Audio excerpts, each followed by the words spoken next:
Thanks again, dude. Thanks so much. I know the summer's been busy. A lot of the people that I've just interviewed have had overwhelming schedules. So trust me, I totally understand. There's just been a lot going on. I feel like from last year, all the stuff that was supposed to end up in everyone's lap is now getting there. Yeah. How's the year been for you? How's 2021 been? I know 20's been shit, but Well, to be honest, 2020 is actually, terrible in terms of like world scale, and especially for the fighting community. But I was able to kind of adapt to the situation and kind of focus more on growing like things from like home. Like I focused on growing like YouTube, been streaming a lot more on Twitch, and actually getting involved in like game design and even just product like as a consultant for a lot of like video game companies. So yeah, I guess from like a competitive standpoint, it was kind of bad, like we were saying. But at least just from like, I guess, other side things that I love doing, it was a huge success for me. yeah, man, and it's been dope. Like you mentioned, you're doing work with Arcade One Up, and it's interesting. The FGC, I think, has transformed. A lot of shit has happened like in the last 5 years, Yeah. just on a political scale and on an international scale and whatnot. But it's got to be more than like tournaments and whatnot. How does it look these days? How is the FGC holding up? I try to stay away from Reddit, but I don't know. I don't know what it looks like now, to be honest. I mean, it's basically in an online environment where there's a lot of online tournaments. Big shout outs to like Guilty Gear Strive, right? Arc System for having such great netcode where we can actually have competitive online tournaments. Because if you look at like from other games, right, and they have online tournaments, a lot of people you can see a lot of negativity on like, oh, bad netcode, can't play, I lost this person because if this was offline, I would never lose to you, like that type of stuff, right? But with Guilty Gear Strive, yeah, you can't really complain. Connections so good. You can play people from Europe, Japan, and I think that's the really sickest thing to me is that all these players that I love playing from an international scale. I can play them now, right? From the comfort of my home, so that's great. And obviously, offline is starting to come back up, right? You see a lot of like for example, like Smash tournaments, a lot of Smash Bros tournaments. They already have some like LAN stuff for the FGC. Like we have CEO coming in December, Pinnacle in October in Vancouver, and I believe Summer Jam in Philly. I think that's like in August. So slowly but surely it's coming, but it's also a point where like a lot of people are comfortable with online tournaments right now. Yeah, it was last year. Evo was online, right? I know there was just a lot I think Evo got canceled last year because because of last an year, allegation. right? It got canceled, but weren't there online tournaments? I think it was supposed to be, but I think they just I don't remember, but Oh it just shit. seemed like Oh, it okay. completely got canceled because of the allegations. But Right. this Exactly. year they're on track with Evo Online, which is 2 3 weeks from now. Right. And I mean, holy shit. There's already been enough going on, but um, you mentioned Guilty Gear Strive. I've never played Guilty Gear, and Strive looks amazing. But my background, the game, the shit that I really messed with was the Street Fighter and Yeah. like NRS games. But Guilty Gear is a different world. How would someone like myself be able to get into that world? I'm not really good at um uh shit like DBZ or Marvel, Yeah. which kind of plays similarly. I don't know.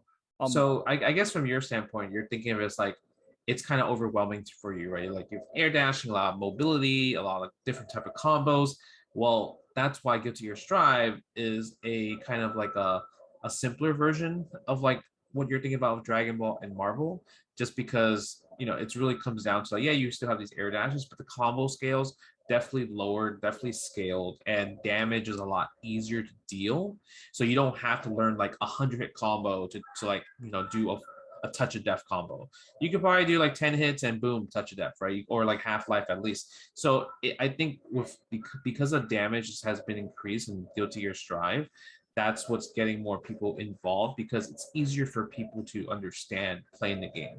I think just the name Guilty Gear, like when people think about Guilty Gear, it's like automatically assume that it's hard. But if we try out Strive, you can see that it's like a complete 360 from their approach from previous Guilty Gears to this Guilty Gear.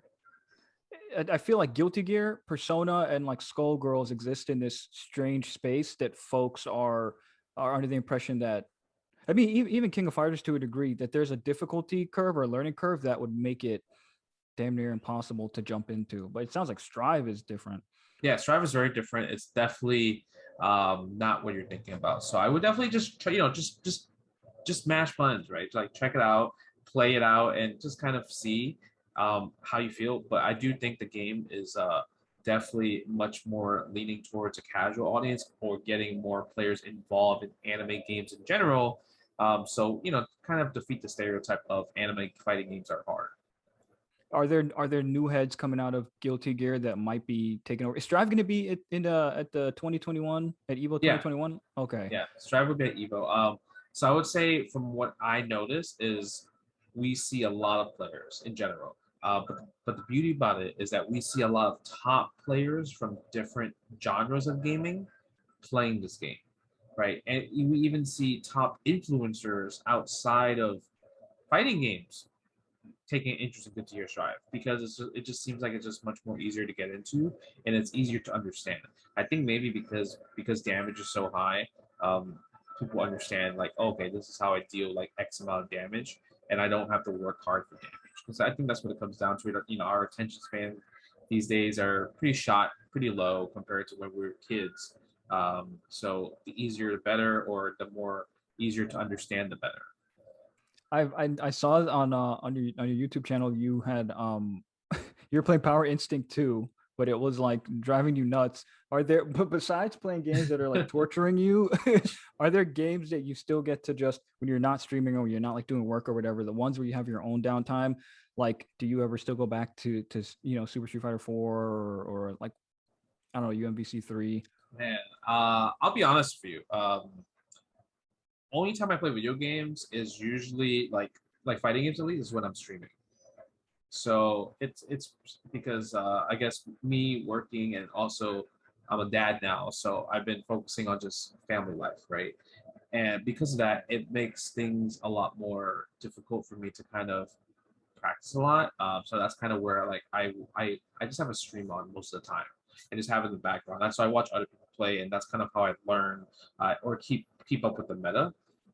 But I guess besides my off time, it's kind of more like spending time with family, or the wife wants to play some multiplayer games. I'll play with her. She loves phone games, and Pokemon Unite came out. She's a big Pokemon fan, so we've been playing duels. Like we've been like teaming up together, playing Pokemon Unite, just kind of like smoking people online, from that perspective. But it's been pretty fun.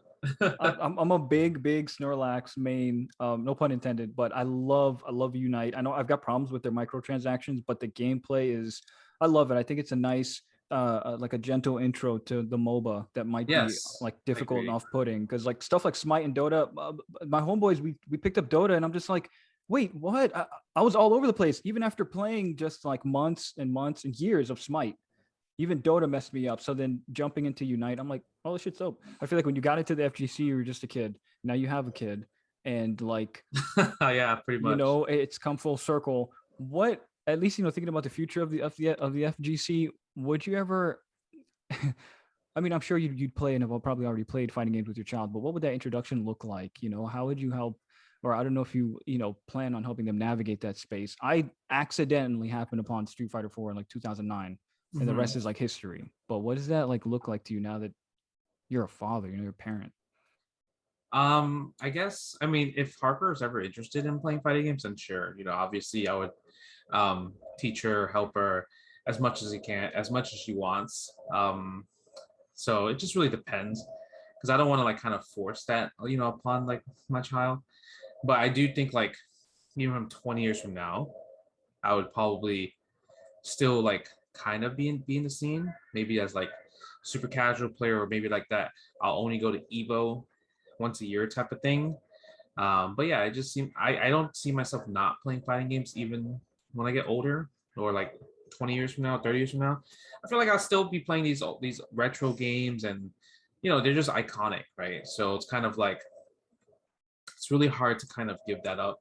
And I don't see myself giving it up. And I just hope that I guess the younger generation keeps it up and just keeps on going with tournaments or just interesting fighting games, and hopefully being a good role model to like other young players once the current young players get older.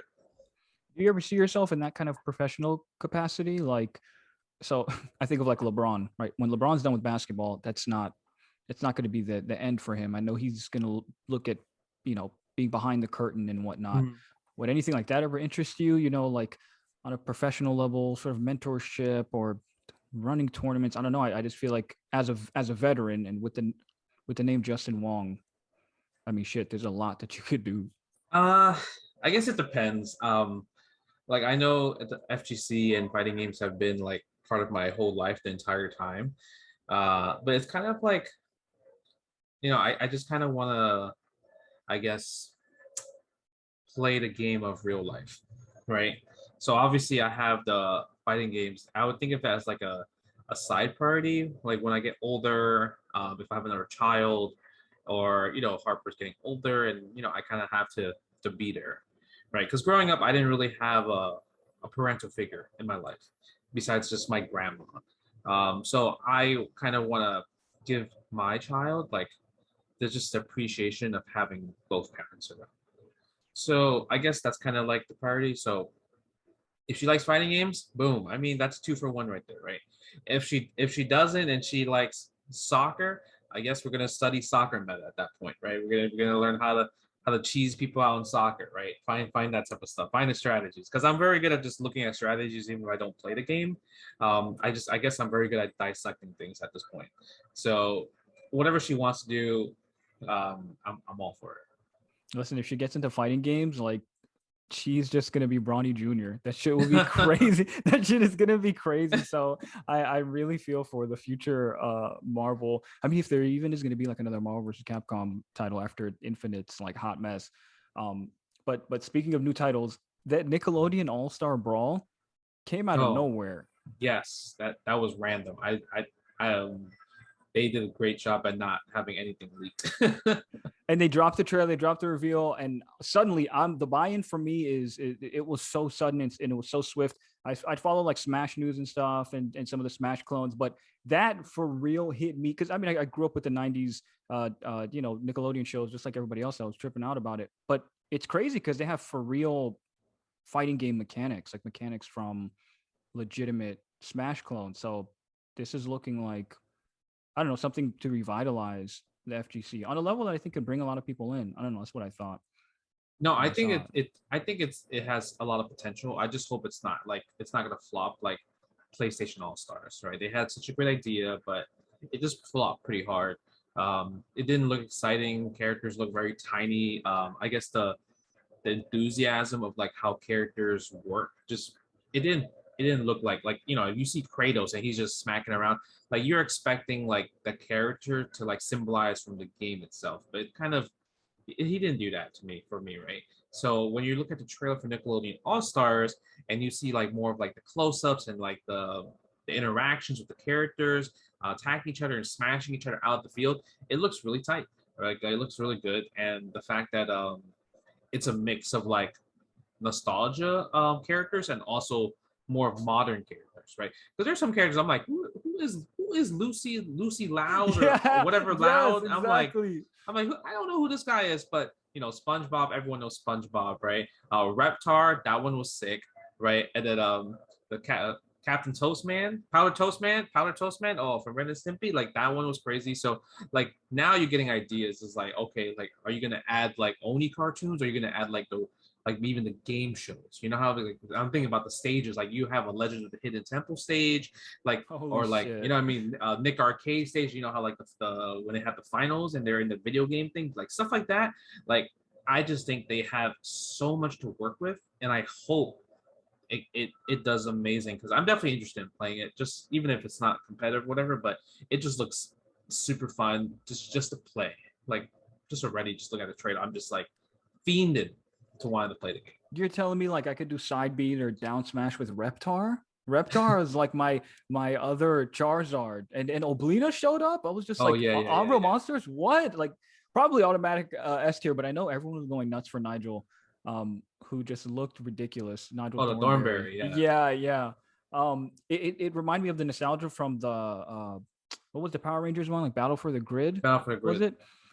I don't know. I kind of just faded away. I wanted to get into it, and I couldn't. I couldn't just get down the mechanics. I wasn't really good at it, but the nostalgia was there.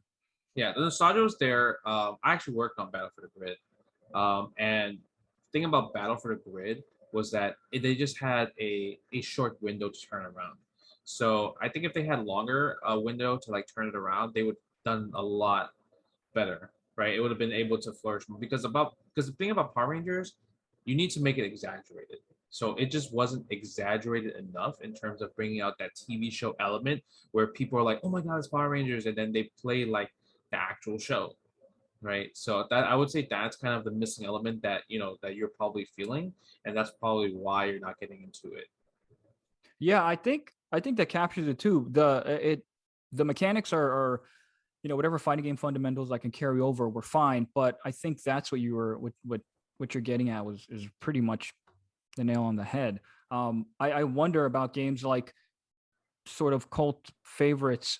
Was it Samurai Showdown or Samurai was it Showdown? I don't remember. But So yeah, there was Samurai Shodown in 2019.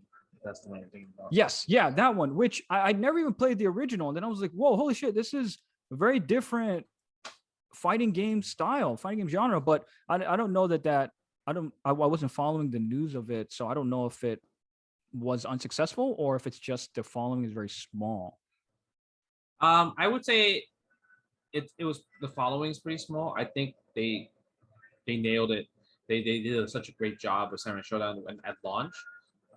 Personally, what I think what kind of made it just a little in a little bit more smaller scale was that the the online was terrible.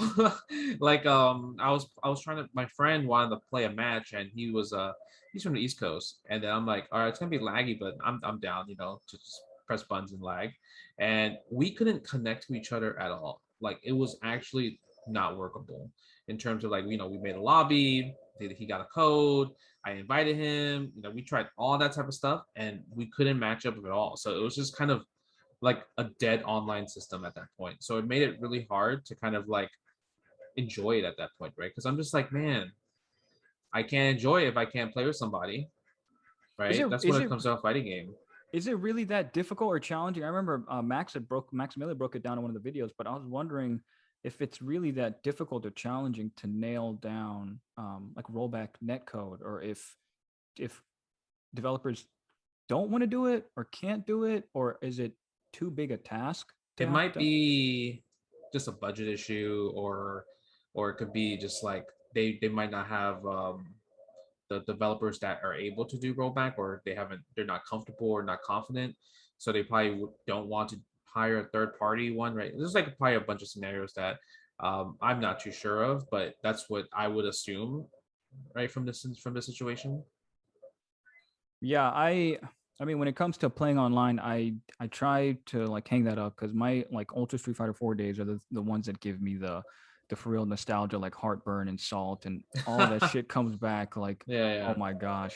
But look, man, I really appreciate getting to chop it up with you, bro. I appreciate seeing how far you've come, especially with everything that you've done in the FGC.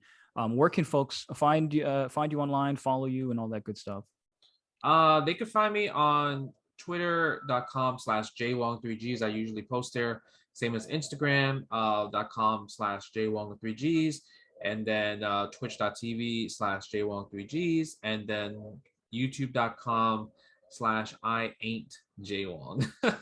So those are just my handles in general. But yeah, I just been focusing a lot on content for YouTube. I pretty much post Monday through Friday videos and stream. I try to stream as much as I can when I can, if I can.